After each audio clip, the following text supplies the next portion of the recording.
Alors, c'est une vidéo très technique et je suis dehors. Donc, j'espère que le vent va pas être trop gênant. Je vais pas faire trop long, c'est pour accompagner un truc qui est peut-être trop court quand on le met en slogan ou en tweet. C'est tout ce qui tourne autour de la fusion entre le marxisme et l'islam, dans le contexte de ce qu'on appelle aujourd'hui l'islamo-gauchisme, et qui est mieux décrit quand on a des théorèmes de physique à se mettre sous la dent. Enfin, c'est des théorèmes de maths qui ont servi à la physique et on a hélas beaucoup de retard parce que on les utilise pas beaucoup, c'est pas les mêmes gens, c'est pas les mêmes diplômes, c'est pas les mêmes universités. On les utilise pas beaucoup dans le domaine des masses sociétales ou économiques. Hein. Enfin, voilà, on étudie bien les atomes, mais les gens on oublie de le faire.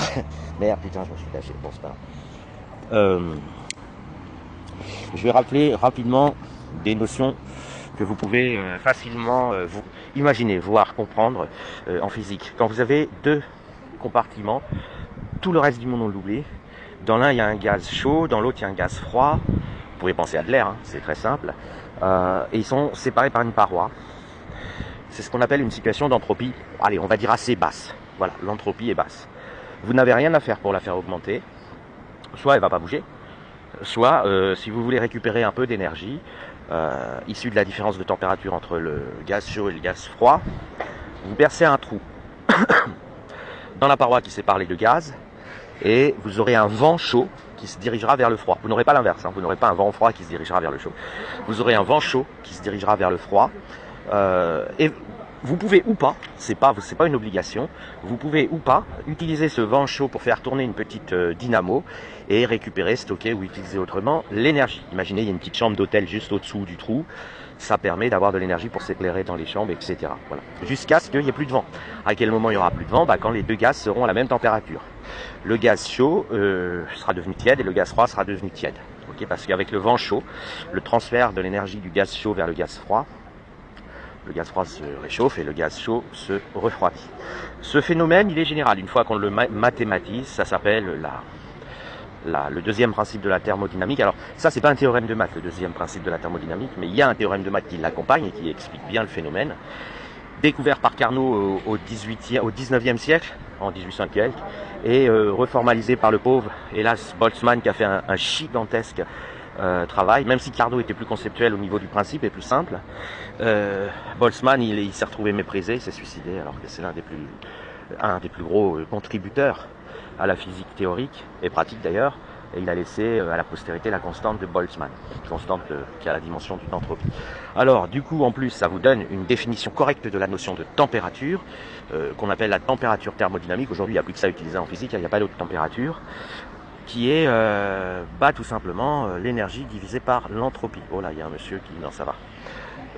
Voilà, vous pouvez tout simplement penser... Oh putain, qu'est-ce qu'il fait? Vous pouvez tout simplement penser... c'est bizarre les gens... à une équation très simple, que vous ne verrez pas dans les livres de physique, sauf dans les livres d'analyse dimensionnelle, mais peu importe, c'est énergie égale température multipliée par entropie. Alors, ça a une conséquence... Oui, c'est à moi. C'est à moi. C'est pas grave. Non, pas du tout. Ça a une conséquence intéressante, c'est que si vous prenez maintenant un système, quel qu'il soit isolé dans l'univers, dans l'espace intersidéral, eh bien, il va évoluer. Et je pense que vous serez tous d'accord pour dire qu'il va refroidir, naturellement, sans qu'on fasse rien, il va refroidir. Pourtant, il va, à cause de la conservation de l'énergie, l'énergie ne va pas disparaître. Et donc, si vous regardez l'équation énergie égale température fois entropie, la température va baisser et donc l'entropie va augmenter. L'entropie, c'est une mesure du désordre du système. D'accord ? C'est-à-dire que si vous avez la même quantité d'énergie stockée, mais que vous avez deux stocks de 1000 joules, okay, des boîtes, voilà, vous avez deux boîtes de 1000 joules.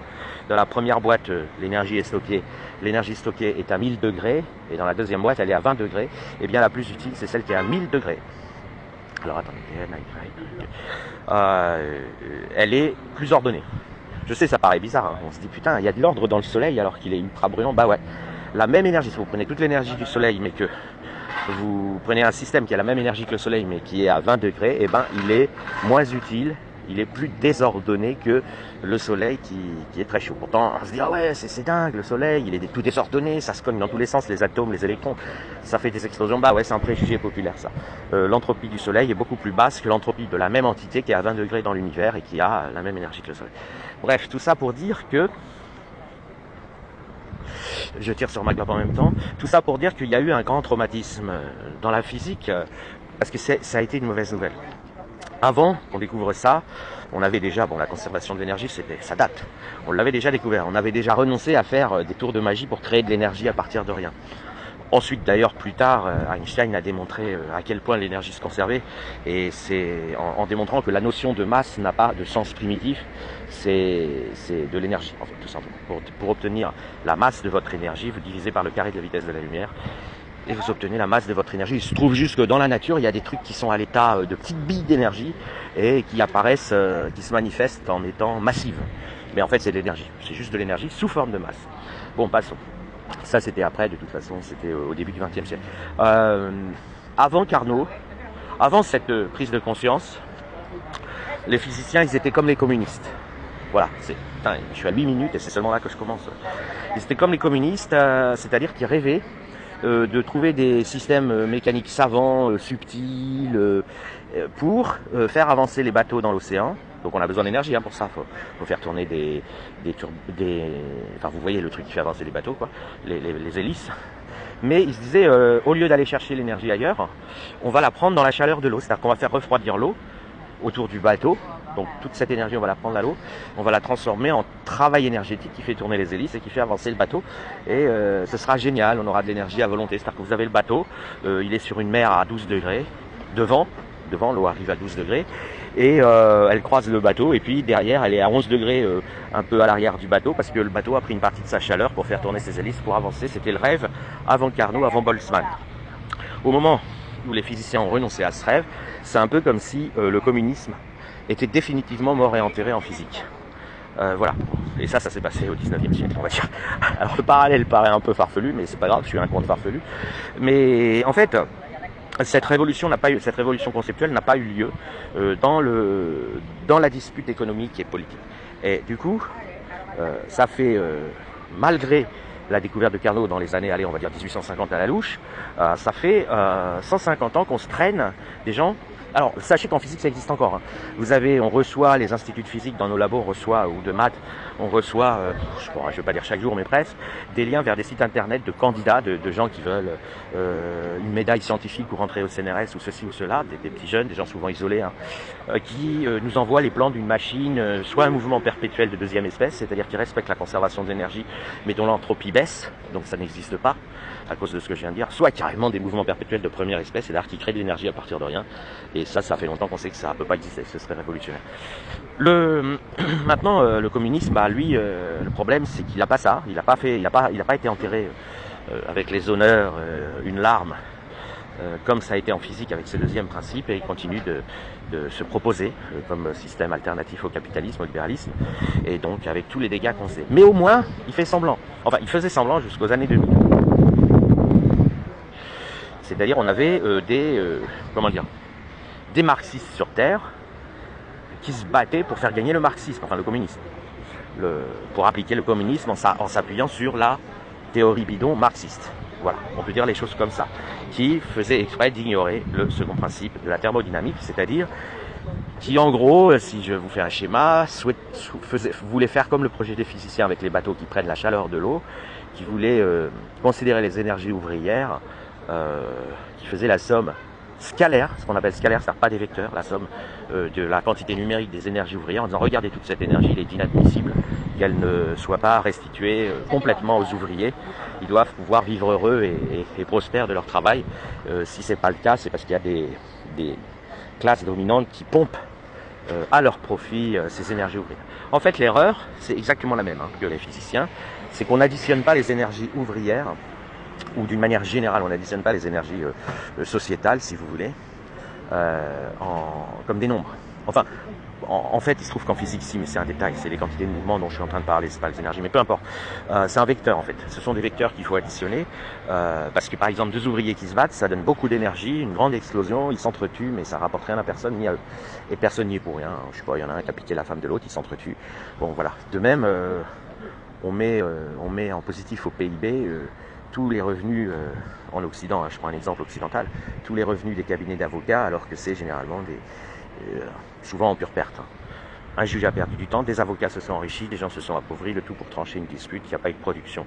Alors, on peut estimer qu'il peut y en avoir eu une dans un progrès intellectuel, de la recherche de niquer son adversaire dans un débat, mais bon, voilà, après c'est une autre histoire. Ces énergies ouvrières, c'est des vecteurs. Donc si vous, là je vous renvoie à votre programme scolaire, à vos années collège ou lycée si vous êtes jeune, c'est quand vous additionnez des vecteurs, oui, les flèches peuvent être très longues, mais s'il y a beaucoup de flèches, si ça se trouve, le résultat sera nul, sera le vecteur nul, parce qu'elles ne pointent pas dans la même direction. Si vous voulez, c'est une image pédagogique, enfin pédagogique, c'est un bien grand mot, mais enfin bon, c'est une analogie, on va dire. Si vous voulez comprendre ce qui se passe, c'est très simple. L'entropie, c'est le décalage qu'il y aurait entre additionner juste les longueurs des flèches et additionner les flèches elles-mêmes, l'addition vectorielle. Voilà, si vous dites j'additionne les longueurs des flèches, vous faites une erreur, vous ignorez l'entropie. Si vous dites j'additionne les flèches, vous analysez le système lui-même. Donc il y a ce combat marxiste, révolution prolétarienne, pour donner le pouvoir aux ouvriers, pour qu'une supposée richesse pompée indûment par des bourgeois revienne dans les poches ouvrières. Il y a ce projet marxiste éternel, là, qui dure depuis une centaine d'années, et basé sur ces idées-là.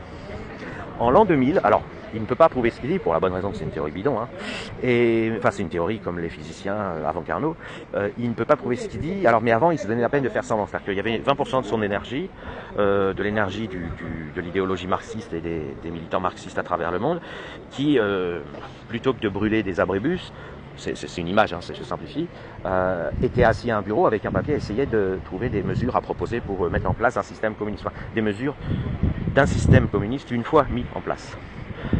Il y a eu un basculement. Donc là, je renvoie, sans en parler dans cette vidéo, je renvoie à ce qu'a été l'islam, ce qu'est l'islam. Donc l'islam, c'est l'interdiction de vivre. La vie terrestre, c'est foutu, c'est rien, c'est un piège du diable. Il y a des règles du jeu à respecter pour aller au paradis après le passage sur terre. Donc l'islam, c'est la Matrix. Avec Mohamed, c'est Morpheus. Pour reprendre le film Matrix célèbre, vous prenez l'épisode 1. Et les musulmans pensent qu'ils ont pris le comprimé rouge. Donc ils ont compris que cette vie terrestre n'a aucune valeur. Dans l'alliance islamo-gauchiste, donc je rappelle ce que c'est que l'islamo-gauchiste, c'est l'alliance du djihad avec la révolution prolétarienne pour renverser le capitalisme. Avec en étape 2 du projet marxiste de faire apostasier les musulmans une fois qu'ils auront pris le pouvoir en tant que marxistes, en tant qu'alliance. Et ça marche jamais, mais c'est une grande spécificité de l'esprit gauchiste de faire des trucs d'essayer des trucs qui n'ont jamais marché, mais bon, passons. L'Iran, une fois que l'union entre le marxisme et les mollahs est arrivée au pouvoir, les mollahs ont fait exécuter les marxistes. C'est pas l'inverse qui s'est produit, c'est pas les marxistes qui ont fait apostasier les mollahs et ont installé un système communiste voilà. Et c'est pas c'est pas les locaux du Parti communiste qui ont fleuri en Iran, c'est les mosquées. Et les locaux du Parti communiste ont été rasés pour être transformés en mosquées. Voilà. Mais bon, ils pensent toujours qu'ils vont y arriver, les islamo-gauchistes, donc ils continuent aujourd'hui. Par contre, vous pouvez, maintenant, je vais faire usage de ma première image. C'est pas un raisonnement que je fais, je rappelle, c'est une description d'un processus que j'ai observé sur le grand nombre, c'est-à-dire en écoutant des milliers d'heures. C'est un gros travail, même si le résumé c'est de la tarte à la crème en apparence, c'est de la tarte à la crème issue d'un gros travail d'observation. Après je fais ce que je peux pour le mettre en mots français, c'est bien plus facile avec des maths, mais je vais pas faire une vidéo mathématique. Ce qui se passe, c'est que donc vous pouvez imaginer que votre réservoir de gaz chaud là maintenant c'est le marxisme et que votre réservoir on va dire de gaz froid c'est l'islam, même si c'est pas une bonne analogie parce que il y en a pas un qui a une plus grande entropie que l'autre. En fait même c'est pire, c'est que l'islam a une très très basse entropie, mais il a un fonctionnement spécifique puisqu'il n'y a pas de vie terrestre importante et on n'a pas le droit de la vie. Maintenant cette alliance entraîne qu'on perce un trou et donc ils vont s'homogénéiser. Et qu'est-ce qui se passe? C'est mon tweet. C'est-à-dire qu'avant les marxistes faisaient semblant de proposer le communisme comme solution. Et il disait, nous allons tous être des classes moyennes une fois qu'on aura réalisé notre projet et mis notre système en place. Aujourd'hui, avec l'islam, il dit, en fait, on n'a plus besoin de passer 20% du temps à chercher à créer un nouveau manifeste du Parti communiste et à le proposer aux gens. Ça, c'était avant. Aujourd'hui, on a réalisé que c'était une perte de temps. En fait, grâce à l'islam, on a compris qu'il suffit tout simplement de tuer tous les bourgeois, de les égorger, bref, il y a les vidéos dans ma PL, et d'aller au paradis. Sauf que c'est pas conscient, parce que vous ne transformez pas un marxiste en musulman comme ça, c'est subconscient. Mais pour le marxiste qui souvent s'estime spolié par la vie réelle et qui a une tendance à la rejeter, et comme le marxisme lui servait jusqu'à présent de corvée, d'effort, de sacerdoce pour supporter la vie, défendait la cause marxiste en cherchant des solutions économiques. Aujourd'hui, grâce à son alliance avec l'islam, le marxiste moyen se trouve allégé de ce travail. Il n'est plus obligé d'aller au bureau, il n'est plus obligé de mettre son réveil le matin pour aller, c'est une analogie, pour aller au bureau d'études sur qu'est-ce qu'un système communiste, comment pourrait-il marcher. Parce qu'il a compris maintenant que l'objectif n'est pas d'installer un système communiste qui ne marcherait pas, alors il se l'avoue pas, c'est subconscient. L'objectif est de faire la peau de ceux qui avaient échappé à la misère du monde, c'est-à-dire les bourgeois. Okay. Et comment il fait pour avoir vrillé comme ça, le marxiste?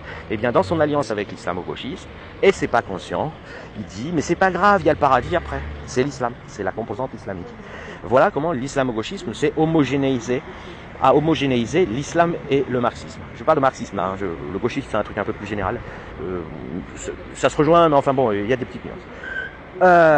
De ce fait, aujourd'hui, la révolution prolétarienne devient, et va continuer de devenir, le terrorisme islamique étendu à des non-musulmans auteurs de ces actes terroristes qui trouvent en plus là une sorte de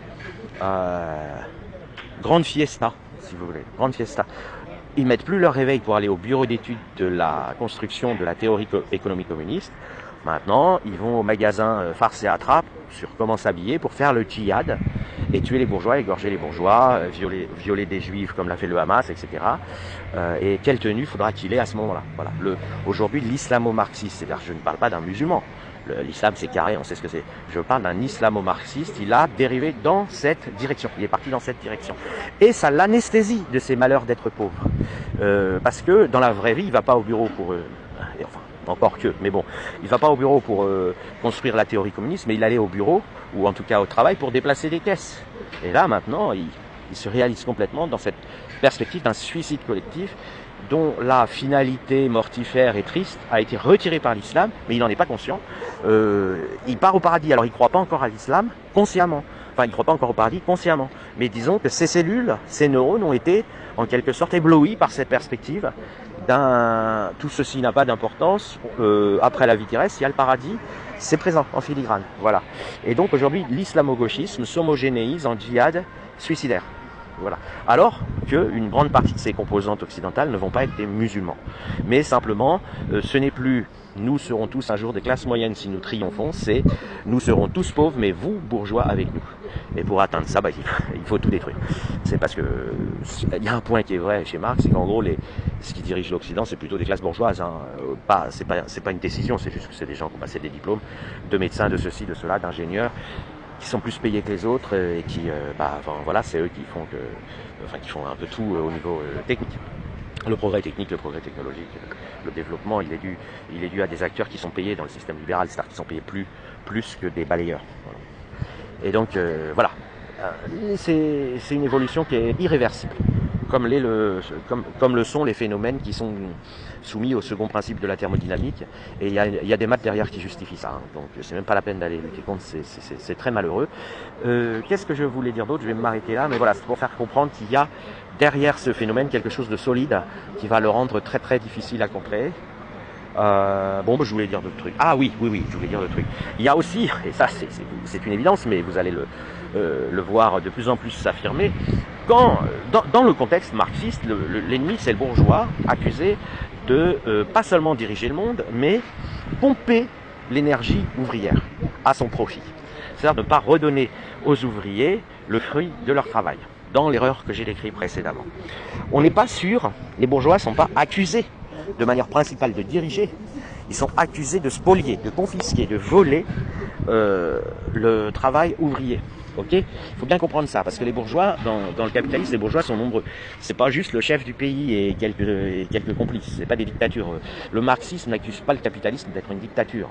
C'est même si certains, en exagérant, essayent, c'est pas sérieux. Le marxisme accuse le capitalisme d'avoir divisé le monde en classes et puis de décrire un processus qui s'appelle la lutte des classes, qui est en fait un truisme reformulé, remixé au niveau des mots en théorie qui a l'air importante et qui en fait, on vous dit que l'eau mouille en musique pour vous faire croire à des trucs que le fait que l'eau mouille c'est important.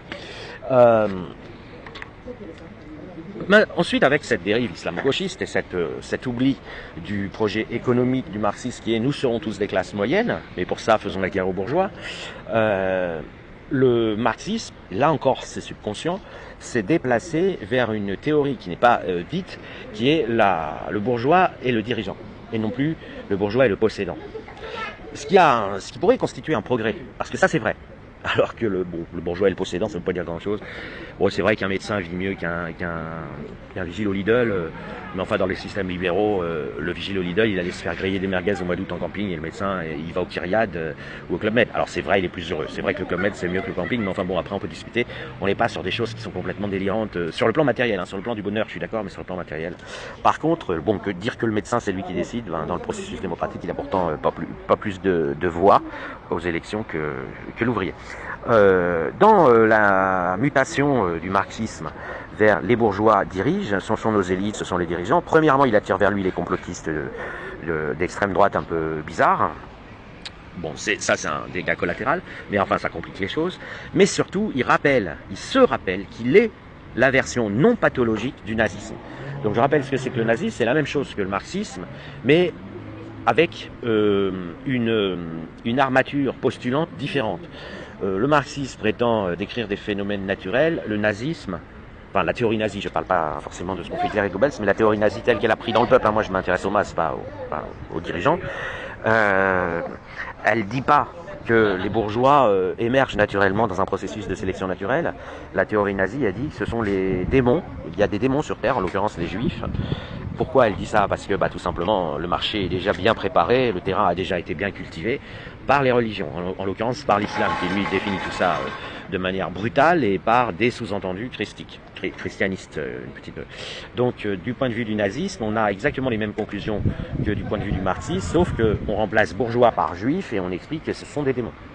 Et que c'est Satan qui empêche l'eau à 12 degrés de la mer de fournir son énergie pour faire avancer un bateau en ayant sa température qui baisse à 11 degrés. C'est-à-dire que le second principe de la thermodynamique, les marxistes se contentent de ne pas voir, ça leur évite de se fatiguer.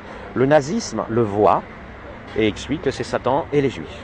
Et donc, comme c'est plus les bourgeois, mais comme c'est les juifs, bon, on rentre à l'hôpital psychiatrique, à l'HP, et on a le nazisme. Voilà. Mais, sur le plan des principes, c'est à peu près la même mécanique. Et comme l'islamo-marxisme au fur et à mesure que l'islamo-marxisme se met en place, il rejoint le nazisme parce que, tout simplement, en disant que le bourgeois n'est plus un possédant, mais est un dirigeant, il se rapproche de l'idée, du postulat que les démons infiltrés partout sur la planète sont des dirigeants, dirigent le monde. C'est le fameux « les juifs dirigent le monde » de Hitler et Goebbels. Okay, et de ce fait, vous avez un rapprochement qui vient mettre une cohérence entre le marxisme, le nazisme, l'islam et le projet islamique d'exterminer tous les juifs, où qu'ils soient. C'est dans le texte islamique. Et avec le marxisme et le nazisme qui, se rapprochant, donne une justification non religieuse à ce projet. Voilà où on en est aujourd'hui, et voilà comment l'humanité va terminer dans quelques décennies je dis ça en rigolant parce que désolé, je suis vieux, en plus moi je vais me faire exécuter par l'islam, donc bon, je vais pas voir tout ça, mais voilà où on en est, et bon courage à ceux qui veulent résoudre cette équation en tenant compte de ça. Sachant que le marxisme est séduit par quelque chose qu'il n'avait pas du tout prévu, et qui s'est produit dans le sud islamique, le sud de la planète islamisée, c'est que il y a une banque centrale dans le monde non occidental. Et cette banque centrale est beaucoup plus marrante et puissante que les banques centrales de l'Occident, que la Fed, que la BCE, que le FMI, enfin que tous les processus de gestion de monnaie en Occident. C'est la monnaie du paradis. Donc imaginez un marxiste qui se dit putain, j'ai passé toute ma vie à parler d'ouvriers et de prolétariat, mais je suis pas allé voir ailleurs, je suis pas allé voir le voisin ce qu'il propose pour foutre en l'air le capitalisme. Et l'islam, lui, il dit ah non mais ta gueule communiste, ta gueule, moi je me fatigue pas. Moi, les ouvriers ils sont heureux toute leur vie parce qu'ils savent qu'ils iront au paradis et que les bourgeois iront brûler vifs éternellement après leur passage sur terre. C'est le salaire paradisiaque de l'ouvrier musulman, du pauvre musulman. Le marxiste, oh putain la vache, c'est stable en plus, ça bouge pas, les gens ils bossent, ils ont le sourire, en plus ils mettent un petit tapis qui coûte pas cher, qui fait pas de mal à l'environnement, puis ils font une prière, waouh.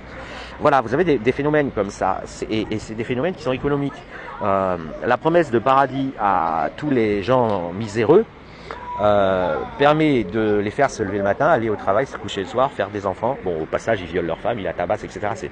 C'est très problématique, mais c'est un véritable, comment dire, je vais pas dire solution, hein, c'est un peu ça, mais c'est une véritable mécanique qui marche. Promettre le paradis aux gens, comme ça, ils se révoltent pas, ils demandent pas des congés payés, ils demandent pas d'augmentation, etc. Et le marxisme, il a gardé quelques mémoires fossiles de son envie de travailler un projet économique. Quand il regarde ça, il dit oh là là là là là là, oh là là là là là là, qu'est-ce que c'est beau. Voilà, par exemple des gens comme Philippe Comte et compagnie. Et c'est pas tout le temps conscient. Hein.